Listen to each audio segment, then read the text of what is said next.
आप देख रहे हैं राजपथ, साथ में आपके शिखा ठाकुर। संसद में वक्फ बिल पर जोरदार धमाकेदार चर्चा इस समय चल रही है और इस चर्चा में विपक्ष को चारों खाने चित करने के लिए कुछ ही देर पहले गृह मंत्री अमित शाह मैदान में उतरे और एक एक कर उन्होंने सभी के जवाब दिए। गृह मंत्री अमित शाह ने कहा, वक्फ एक अरबी शब्द है जिसका इतिहास कुछ हदीसों से जुड़ा हुआ मिलता है। आज इस अर्थ में इसका उपयोग किया जाता है, अल्लाह के नाम पर संपत्ति का दान। ये पूरा झगड़ा जो चल रहा है, आपने नॉन हिंदू को रख दिया और नॉन मुस्लिम को रख दिया, गैर मुस्लिम को रखा। वो झगड़ा वक्फ में दखल करने का है। पहले तो वक्फ में कोई गैर इस्लामिक सदस्य आएगा ही नहीं, ये स्पष्टता समझ लीजिए। ना मुतवल्ली गैर इस्लामिक होगा, ना वाकिफ गैर इस्लामी होगा। मान्यवर, वहां कोई प्रोविजन नहीं है। जो धार्मिक संस्थाओं का संचालन करते हैं उसमें कोई गैर मुस्लिम व्यक्ति रखने का प्रावधान किया भी नहीं है, हम करना भी नहीं चाहते हैं मान्यवर। इसलिए जो बड़े बड़े भाषण करते हैं कि समानता का अधिकार चला गया, दो धर्मों के बीच में समानता नहीं रही, मुसलमानों के धार्मिक अधिकारों के बीच में दखल खड़ी हो जाएगी, कुछ नहीं होने वाला मान्यवर। इस दृष्टि से देखें तो 1995 तक वक्फ की काउंसिल और वक्फ बोर्ड था ही नहीं, वो तो 95 से आया। और मान्यवर, ये जो भ्रम खड़ा किया जाता है कि ये एक मुस्लिम भाइयों के धार्मिक क्रियाकलापों के अंदर, उनके दान की हुई संपत्ति के अंदर दखल करने का है, ये बहुत बड़ी भ्रांति फैलाकर माइनॉरिटी को डराकर अपनी वोट बैंक खड़ी करने के लिए किया जा रहा है माननीय। आपको बता दें, आज कांग्रेस सांसद इमरान मसूद ने संसद में कहा था कि माइनॉरिटी इस कानून को स्वीकार नहीं करेगी। इस पर गृह मंत्री ने जोरदार जवाब देते हुए कहा कि संसद का कानून है, सबको स्वीकार करना पड़ेगा, कोई भी कानून से ऊपर नहीं होता। तो ये तमाम बातें जो हैं वो गृह मंत्री अमित शाह द्वारा कही गई। और चूंकि वक्फ बिल को लेकर के लगातार चर्चाएं हो रही थी और अब से कुछ ही देर बाद गृह मंत्री अमित शाह की तरफ से ये तमाम स्टेटमेंट दिए गए हैं। उन्होंने कहा कि अब फैसले का वक्त आ चुका है। मुसलमानों को डराने का काम विपक्षी पार्टी लगातार करती रही है, जैसे कि सीए और एनआरसी को लेकर के करती थी। यहां एक सदस्य ने तो कह दिया, माइनॉरिटी इस कानून को स्वीकार नहीं करेगी। क्या धमकाना चाहते हो भाई? संसद का कानून है, सबको स्वीकार करना पड़ेगा। स्वीकार नहीं करेंगे मतलब क्या है? कैसे बोल सकते हैं कोई हम कानून को स्वीकार नहीं करेंगे? ये कानून भारत सरकार का है, हर एक पर बंधन करता होगा और इसको स्वीकार करना पड़ेगा। आज लोकसभा में वक्फ संशोधन विधेयक 2024 पर जबरदस्त चर्चा हो रही है। केंद्रीय अल्पसंख्यक मामलों के मंत्री किरेन रिजिजू ने बिल को पेश किया और इसके बाद सत्ता पक्ष और विपक्ष के बीच तीखी बहस देखने को मिली। सबसे पहले लोकसभा में वक्फ संशोधन बिल पर सरकार की तरफ से किरेन रिजिजू और कांग्रेस की तरफ से गौरव गोगोई ने अपनी अपनी बात रखी। किरेन रिजिजू ने कहा कि ये बिल वक्फ संपत्तियों के दुरुपयोग को रोकेगा और गरीब मुसलमानों और महिलाओं को न्याय दिलवाएगा। आपका पुराना प्रावधान को हटा करके अब हमने कहा है कि वक्फ बोर्ड में शिया भी रहेंगे, सुन्नी भी रहेंगे, बोहरास भी रहेंगे, आगा कानिस भी रहेंगे, मुसलमानों में जो बैकवर्ड है, पिछड़े लोग हैं वो भी रहेंगे और संसद में महिला भी रहेंगे और एक्सपर्ट नॉन मुस्लिम भी रहने का प्रावधान रखा गया है। सब स्वागत करना चाहिए, इसको किसी को आपत्ति होने का कोई जरूरत नहीं है। उसके बाद सर, मैं थोड़ा सा इसको विस्तार करके बताना चाहता हूं। मेरा ही खुद का एग्जांपल मैं देता हूं। मान लो मैं मुस्लिम नहीं हूं, लेकिन मैं माइनॉरिटी अफेयर्स मिनिस्टर हूं, तो मैं सेंट्रल वक्फ काउंसिल का चेयरमैन होता है। तो मेरे होने के बावजूद उसके बाद टोटल 4 नॉन मुस्लिम हो सकता है वक्फ काउंसिल में मेंबर, और उसमें मैक्सिमम 4 नॉन मुस्लिम के साथ साथ में 2 महिला कंपलसरी है, 2 महिला होना ही चाहिए सर। उसके बाद सर स्टेट अभी आप पूरा वक्फ बोर्ड देख लीजिए, महिला कहाँ है? महिला को भी रखा ही नहीं है, वो सिर्फ बातें करते हैं। वहीं कांग्रेस की तरफ से बहस की शुरुआत करते हुए कांग्रेस सांसद गौरव गोगोई ने इसे असंवैधानिक करार दिया। उन्होंने कहा कि ये समाज को बांटने और अल्पसंख्यकों के अधिकार छीनने की साजिश है। कि नया एक बिल लाने की जरूरत है। मैं तो बस इतना ही पूछना चाहूंगा कि ये bill ministry of minority affairs ने बनाया या किसी और दूसरे विभाग ने बनाया? कहां से आया ये बिल? कहां से आया? सर ये बात करते हैं कि ये संविधान के पक्ष में है। किस प्रकार से ये संविधान के विरोध में है सर, मैं बताना चाहूंगा। आर्टिकल इसका जो क्लॉज 3RA है और 3R1 है। इसका 3RA क्या है सर? 3RA ये कहता है एनी पर्सन शोइंग और demonstrating that he is practising Islam. देखिए सर, आज देश में अल्पसंख्यकों की ऐसी दशा हो गई कि आज सरकार को अपना धर्म का सर्टिफिकेट देना पड़ेगा। कितनी दुख की बात है कि भारत क्या बात कर रहे हो? हिंदू थोड़ी है। भारत एक सनातन धर्म का एक देश, 7000 पुराना, उससे भी पुराना ये देश, जिसमें हर धर्म और हर संस्कृति, हर परंपरा को हम सम्मान करते हैं। आज सरकार को ये हमें सर्टिफिकेट देना पड़ेगा कि हम किस धर्म को हम विश्वास रखते हैं। आपको बता दें कि लोकसभा अध्यक्ष ओम बिरला ने बिल पर 8 घंटे की चर्चा का वक्त निर्धारित किया है, जिसमें एनडीए को 4 घंटे 40 मिनट और विपक्ष को 3 घंटे 20 मिनट का समय मिला। आपको बता दें, आज बहस के दौरान कांग्रेस नेता केसी वेणुगोपाल ने संशोधन के लिए समय की मांग की है। आरोप लगाया है कि सरकार इसे जबरन थोप रही है। वक्फ संशोधन बिल पर लोकसभा में बहस अब अपने चरम पर है और इस बिल का पास होना देश की सियासत और सामाजिक माहौल पर भी असर डालेगा। अगले कुछ घंटों में तस्वीर लगभग साफ हो जाएगी, लेकिन उससे पहले आपको लोकतंत्र के मंदिर में चल रही बड़ी बहस की कुछ बड़ी बातें बताते हैं। वक्फ को लेकर के संसद में चल रही जोरदार बहस में अखिलेश यादव और रविशंकर प्रसाद ने अपनी अपनी पार्टी की तरफ से जमकर वार पलटवार किया। जहां अखिलेश यादव ने वक्फ बिल को सरकार की नाकामियों का पर्दा बताया, तो वहीं रविशंकर प्रसाद ने इसे विपक्ष का मुस्लिम से छल बताया। उन्होंने कहा कि वक्फ कोई धार्मिक संस्था नहीं है, वक्फ बिल गैर संवैधानिक नहीं है। उत्तर प्रदेश, बिहार में कई पिछड़े मुसलमान हैं, वक्फ की प्रॉपर्टी लूटने नहीं देंगे।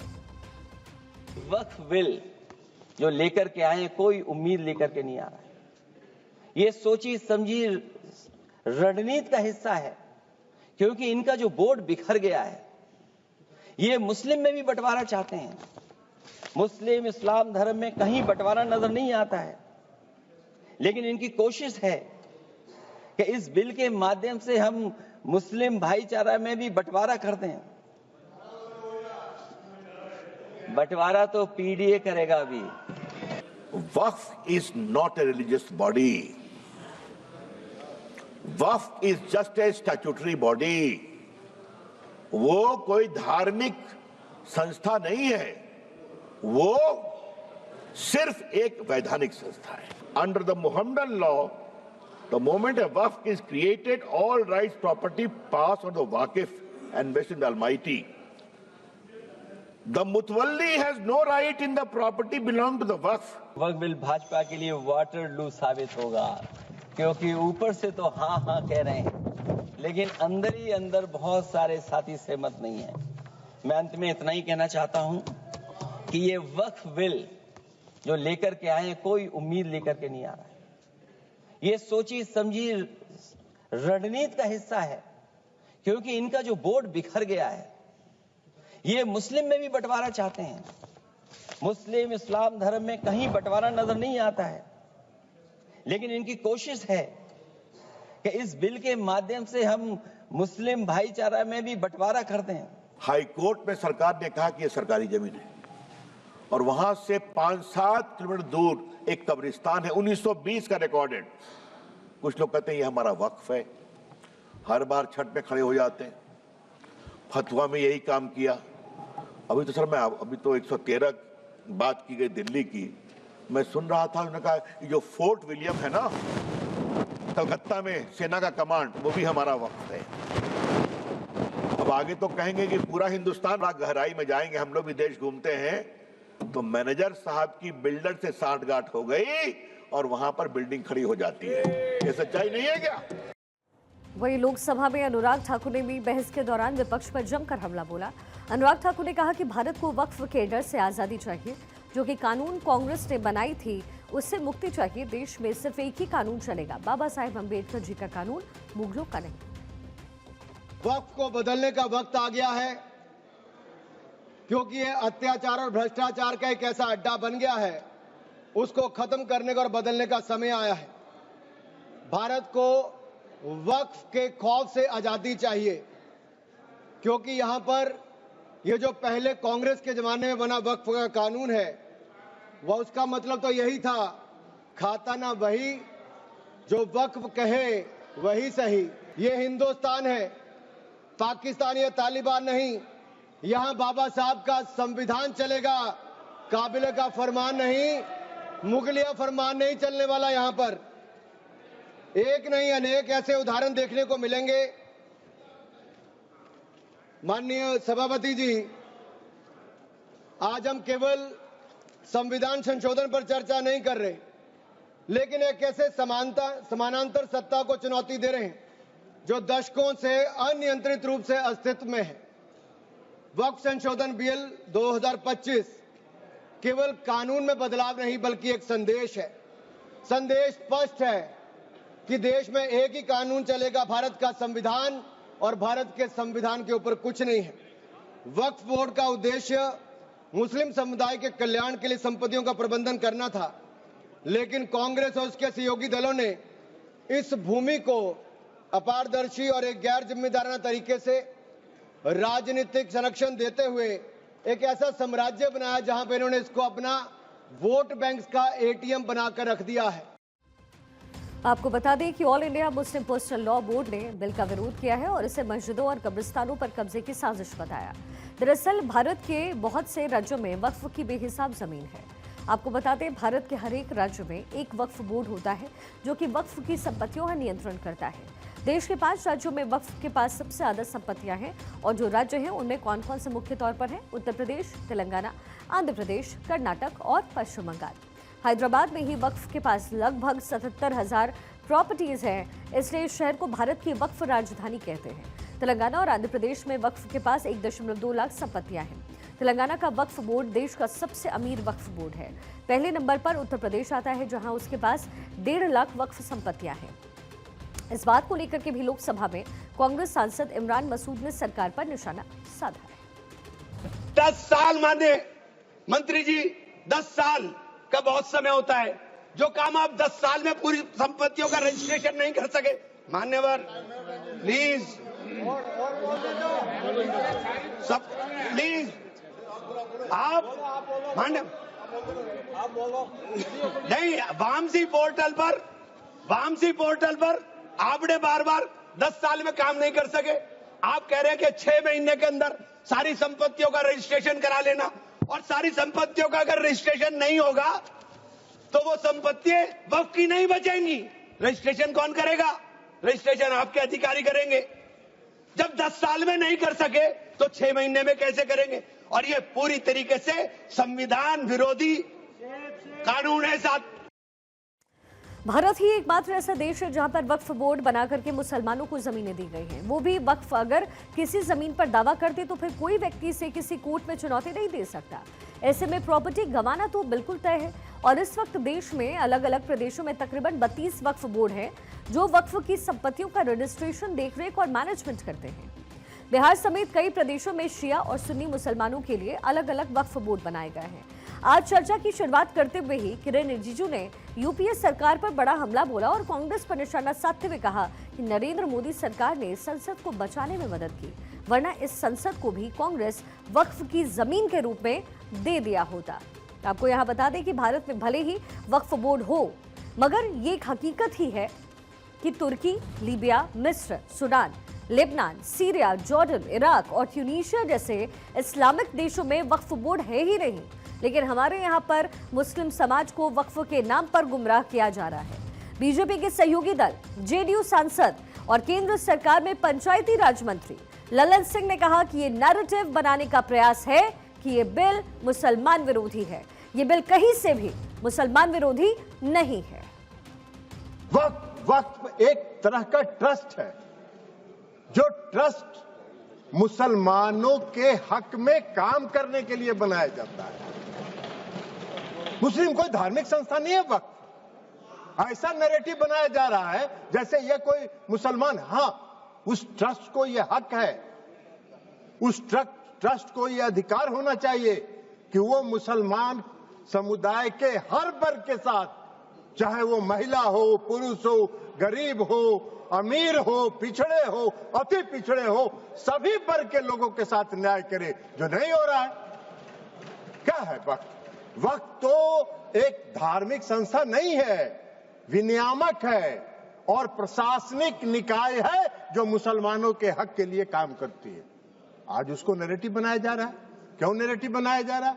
आप मोदी जी को कोस रहे हैं। अरे भाई, मोदी जी का चेहरा अगर आपको पसंद नहीं आता है तो मत देखिए मोदी जी की तरफ, उनके अच्छे काम का प्रशंसा करिए, यही काम करिए। आज वक्फ पर सिलसिलेवार तरीके से गृहमंत्री ने सबके सवालों का जवाब दिया और विपक्ष पर जमकर हमले बोले। आपको सुनाते हैं गृहमंत्री के भाषण की क्या कुछ खास बातें रही। देश तोड़ दोगे आप लोग, तोड़ दोगे।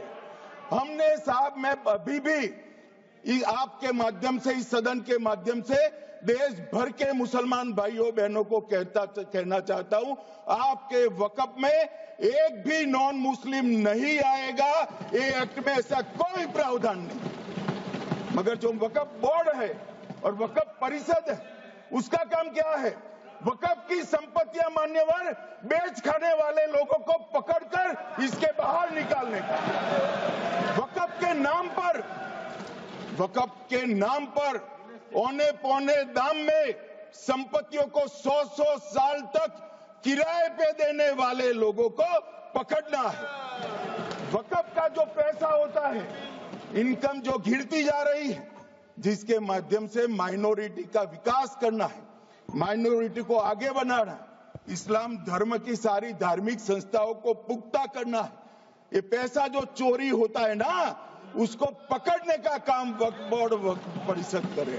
और मान्यवर, वो चाहते हैं कि इनके राज में जो मिलीभगत चली वो चलती रहे, ये नहीं चलेगी।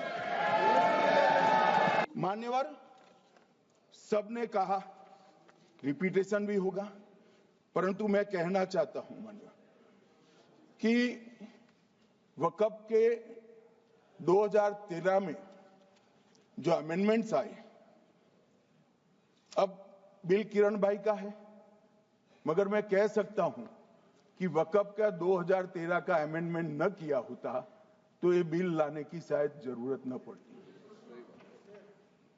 सब कुछ अच्छा चलता था। 14 में चुनाव आने वाला था, 13 में रातों रात तुष्टीकरण करने के लिए वक्फ कानून को एक्सट्रीम बना दिया गया। और मान्यवर, इसके कारण क्या हुआ? इसके कारण दिल्ली लुटियन की 123 वीवीआईपी संपत्ति कांग्रेस सरकार ने जब चुनाव मुहाने पर थे, 25 दिन दूर था, वक्फ को देने का काम कर दिया। शामिल होते हैं और उसका इंतजाम करते हैं। और ये बात समझ में आने वाली भी है, क्योंकि जो व्यक्ति अपने मजहब के रीति रिवाज को जितना अच्छे से समझ सकता है, किसी अन्य मजहब का व्यक्ति नहीं समझ सकता।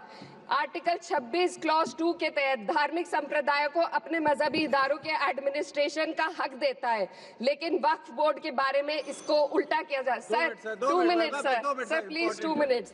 सरकार इसे एक सेक्युलर बॉडी मान रही है और इसमें गैर मुस्लिमों को शामिल करने की बात कह रही है। आपके मुंह से सेक्युलरिज्म की बात सुनकर अच्छा लगा, लेकिन अगले ही पल ये भ्रम टूट जाता है, क्योंकि आपको सिर्फ दान देने के लिए प्रैक्टिसिंग मुस्लिम का आपने क्लॉज डाला है, लेकिन बोर्ड में बैठने के लिए मुस्लिम होने की कोई आपकी क्लॉज नहीं है। तो इससे आपकी जो दोहरी नीति है वो साफ जाहिर होती है। ये वही सरकार है जिसने राम जन्मभूमि ट्रस्ट में ये लिख दिया कि जिला अधिकारी भी अगर होगा तो हिंदू होना चाहिए। कोई मुझे बताए कि वहां पर सेक्युलरिज्म का रस क्यों नहीं घोला गया?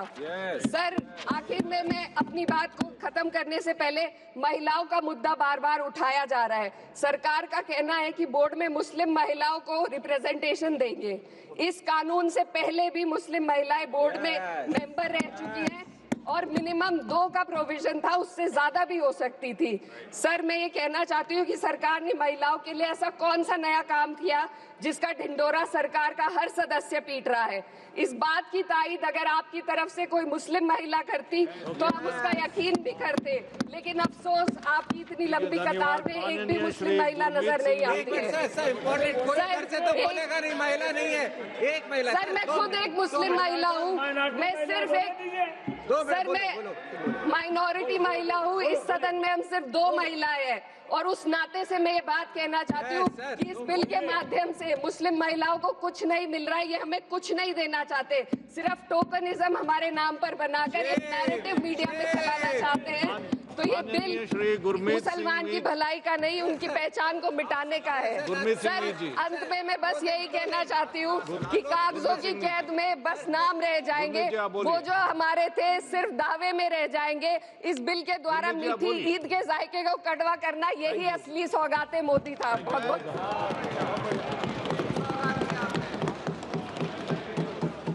धन्यवाद सभापति जी। सभापति जी, मैं ਜਿਹੜਾ ਵਕਫ ਅਮੈਂਡਮੈਂਟ ਬਿੱਲ ਹੈ ਇਹਦੇ ਵਿਰੋਧ ਦੇ ਵਿੱਚ ਖੜਾ ਹੋਇਆ। ਅੱਜ ਸਾਡੇ ਮਾਨਯੋਗ ਗ੍ਰਹਿ ਮੰਤਰੀ ਸਾਹਿਬ ਨੇ ਬਹੁਤ ਵੱਡੀਆਂ ਗੱਲਾਂ ਕੀਤੀਆਂ ਤੇ ਕਿਹਾ ਕਿ ਅਸੀਂ ਮੁਸਲਮਾਨਾਂ ਦੇ ਬਹੁਤ ਹਮਦਰਦ ਹਾਂ।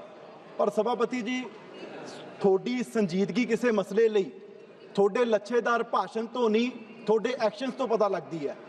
ਤੇ ਮੁਸਲਮਾਨਾਂ ਪ੍ਰਤੀ ਕੀ ਰਵੱਈਆ ਬੀਜੇਪੀ ਦਾ ਪਿਛਲੇ 11 ਸਾਲ ਚ ਰਿਹਾ ਸਾਰਾ ਦੇਸ਼ ਜਾਣਦਾ। ਤੇ ਅੱਜ ਇੱਥੇ ਸਦਨ ਦੇ ਅੰਦਰ ਵੀ ਬੜੇ ਸਾਰੇ ਮੈਂਬਰ ਨੇ ਜ਼ਿਕਰ ਕੀਤਾ ਕਿ ਜਿਹੜੇ ਮਾਨਯੋਗ ਗ੍ਰਹਿ ਮੰਤਰੀ ਜੀ ਕਹਿ ਰਹੇ ਸੀ ਬਹੁਤ ਸੰਜੀਦਾ ਮੁਸਲਮਾਨਾਂ ਪ੍ਰਤੀ ਬਹੁਤ ਹਮਦਰਦ ਹਾਂ, ਤੇ ਉਸ ਪਾਰਟੀ ਦਾ ਅੱਜ ਇੱਕ ਵੀ ਮੈਂਬਰ ਮੁਸਲਮਾਨ ਨਹੀਂ। ਤੇ ਯੂਪੀ ਜਿਹੜਾ ਦੇਸ਼ ਦਾ ਸਭ ਤੋਂ ਵੱਡਾ ਸੂਬਾ ਹੈ, ਸਭ ਤੋਂ ਜ਼ਿਆਦਾ MLA ਹੈ, ਸਭਾਪਤੀ ਜੀ ਇਹ ਮੁਸਲਮਾਨਾਂ ਦੀ ਹਮਦਰਦ ਸਰਕਾਰ ਦਾ ਇੱਕ ਵੀ MLA ਮੁਸਲਿਮ ਨਹੀਂ ਤੇ ਕਹਿ ਰਿਹਾ ਜੀ ਅਸੀਂ ਮੁਸਲਮਾਨਾਂ ਦੇ ਬਹੁਤ ਹਮਦਰਦ ਆ। ਇਹ ਸਭਾਪਤੀ ਜੀ ਸਿੱਧਮ ਸਿੱਧਾ ਕੱਲਾ ਮੁਸਲਮਾਨ ਭਾਈਚਾਰੇ ਤੇ ਨਹੀਂ, ਇਹ ਜਿਹੜਾ ਦੇਸ਼ ਦਾ ਸੰਵਿਧਾਨ ਹੈ ਉਹਦੇ ਤੇ ਹਮਲਾ ਹੈ। ਜਿਹੜਾ ਆਰਟੀਕਲ 26 ਹੈ ਜਿਹਦੇ 'ਚ ਇਹ ਹੈ ਕਿ ਤੁਸੀਂ ਆਪਣੀ ਸੰਸਥਾ ਬਣਾ ਵੀ ਸਕਦੇ ਹੋ ਤੇ ਉਹਨੂੰ ਚਲਾਉਣ ਦਾ ਹੱਕ ਵੀ ਉਸੇ ਭਾਈਚਾਰੇ ਦੇ ਜਿਹੜੇ ਲੋਕਾਂ ਤੇ ਆ ਉਹਦੇ ਤੇ ਵੀ ਹਮਲਾ ਹੈ। ਇਹ ਅੱਜ ਇੱਕ ਰਸਤਾ ਜਿਹੜਾ ਮਾਈਨੋਰਟੀਜ਼ ਦੇ ਧਰਮਾਂ ਤੇ ਜਿਹੜਾ ਡਾਕਾ ਮਾਰਨ ਦਾ ਜਿਹੜਾ ਖੋਲ ਦਿੱਤਾ ਗਿਆ, ਅੱਜ ਤੁਸੀਂ ਵਕਫ ਬੋਰਡ ਤੇ ਕੀਤਾ, ਕੱਲ ਨੂੰ ਤੁਸੀਂ ਸਾਡੀ ਸਿੱਖਾਂ ਦੇ LGBT ਤੇ ਵੀ ਕਰ ਸਕਦੇ ਹੋ, ਤੁਸੀਂ ਬੋਧੀਆਂ ਤੇ ਵੀ ਕਰ ਸਕਦੇ ਹੋ, ਤੁਸੀਂ ਸਾਰੇ ਧਰਮਾਂ ਤੇ ਕਰ ਸਕਦੇ ਹੋ। ਸੋ ਇਹ ਦੇਸ਼ ਦੇ ਸੰਵਿਧਾਨ ਤੇ ਹਮਲਾ ਹੈ, ਕੱਲਾ ਇੱਥੇ ਨਹੀਂ।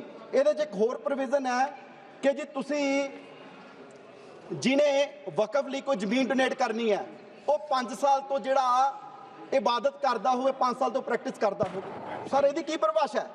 ਕੀ ਤੁਸੀਂ ਉਹ ਲੋਕਾਂ ਦੇ ਘਰਾਂ CCTV ਕੈਮਰੇ ਲਾਓਗੇ ਕਿ 5 ਸਾਲ ਤੋਂ ਪ੍ਰੈਕਟਿਸ ਕਰ ਰਿਹਾ ਕਿ ਨਹੀਂ ਕਰ ਰਿਹਾ? ਇਹਦਾ ਕਿਵੇਂ ਪਤਾ ਚੱਲੂਗਾ? ਸੋ ਇਹ ਆਰਟੀਕਲ 14 ਦੀ ਸਿੱਧਮ ਸਿੱਧੀ ਉਲੰਘਣਾ ਜਿਹੜੀ ਇਹਦੇ ਵਿੱਚ ਜਿਹੜੀ ਹੈ ਉਹ ਕੀਤੀ ਗਈ ਹੈ। ਇਸ ਤੋਂ ਇਲਾਵਾ ਸਰ ਇਹਦੇ 'ਚ ਕਿਹਾ ਗਿਆ ਹੈ ਕਿ ਜੀ ਜਿਹੜੀ ਸੱਚਰ ਕਮੇਟੀ ਦੀ ਰਿਕਮੈਂਡੇਸ਼ਨ ਹੈ ਉਹਦੇ ਆਧਾਰ ਤੇ ਜਿਹੜੇ ਇਹਨੂੰ ਲਿਆਂਦਾ ਗਿਆ। ਸਰ, ਸੱਚਰ ਕਮੇਟੀ ਤੇ ਇਹ ਵੀ ਕਿਹਾ ਗਿਆ ਕਿ 70% ਪ੍ਰਾਪਰਟੀ ਆ ਜਿਹੜੀ ਵਕਫ ਦੀ ਦੱਬੀਆਂ ਹੋਈਆਂ ਨੇ ਇਸ ਦੇਸ਼ ਦੇ ਵਿੱਚ ਤੇ 355 ਤਾਂ ਸਰਕਾਰ ਨੇ ਦੱਬੀਆਂ ਹੋਈਆਂ। ਉਹਦੇ ਤੇ ਸਰਕਾਰ ਨੇ ਕੀ ਕੀਤਾ ਇਹਦੇ ਬਿੱਲ ਦੇ ਵਿੱਚ? ਸੋ ਸਾਰੇ ਸਿੱਧਮ ਸਿੱਧਾ ਜੋ ਬੀਜੇਪੀ ਦੀ ਰਾਜਨੀਤੀ ਹੈ ਦੇਸ਼ 'ਚ ਵੰਡਣ ਵਾਲੀ, ਉਹਦੇ ਤੇ ਆਧਾਰਿਤ ਹੀ ਜਿਹੜਾ ਬਿੱਲ ਲਿਆਂਦਾ ਗਿਆ। ਸਰ, ਕਿੰਨੀਆਂ ਇੱਦਾਂ ਦੀਆਂ ਹਿਸਟੋਰੀਕਲ ਬਿਲਡਿੰਗਸ ਹੈ, ਮਸਜਿਦਾਂ ਨੇ ਜਿਹੜੀਆਂ ਸੈਂਕੜੇ ਹਜ਼ਾਰਾਂ ਸਾਲ ਪੁਰਾਣੀਆਂ, ਕਿੰਨੇ ਐਜੂਕੇਸ਼ਨਲ ਇੰਸਟੀਟਿਊਟ ਨੇ, ਮੈਨੂੰ ਦੱਸੋ ਵੀ ਉਹ ਕਿੱਥੋਂ ਡਾਕੂਮੈਂਟ ਲੈ ਕੇ ਆਉਣਗੇ ਇਹ ਪ੍ਰੂਵ ਕਰਨ ਦੇ ਲਈ? ਕਿਸੇ ਨੇ ਵੀ ਚੱਕ ਕੇ ਕੋਈ ਐਪਲੀਕੇਸ਼ਨ ਦੇ ਦੇਣੀ ਹੈ ਕਿ ਜੀ ਆਹ ਪ੍ਰਾਪਰਟੀ ਦਾ ਦੱਸੋ ਵੀ ਕਿਹਦੀ ਹੈ, ਤਾਂ ਮੈਨੂੰ ਦੱਸੋ ਜਿਹੜਾ ਕਲੈਕਟਰ ਸਰਕਾਰ ਦਾ ਤੇ ਸਰਕਾਰ ਦੀ ਤੁਹਾਨੂੰ ਸੋਚ ਤੇ ਨੀਤੀ ਪਤਾ ਹੈ ਕਿ ਮੈਨੂੰ ਦੱਸੋ ਵੀ ਉਹ ਕਲੈਕਟਰ ਕੀ ਇਹ ਕਹਿ ਦੂਗਾ ਵੀ ਹਾਂਜੀ ਇਹ ਜਿਹੜੀ ਪ੍ਰਾਪਰਟੀ ਹੈ ਇਹ ਵਕਫ ਦੀ ਨਹੀਂ? ਇਹ ਸਿੱਧਮ ਸਿੱਧਾ ਸਰ ਜਿਹੜੀਆਂ ਵਕਫ ਦੀਆਂ ਪ੍ਰਾਪਰਟੀਆਂ ਹੜੱਪਣ ਲਈ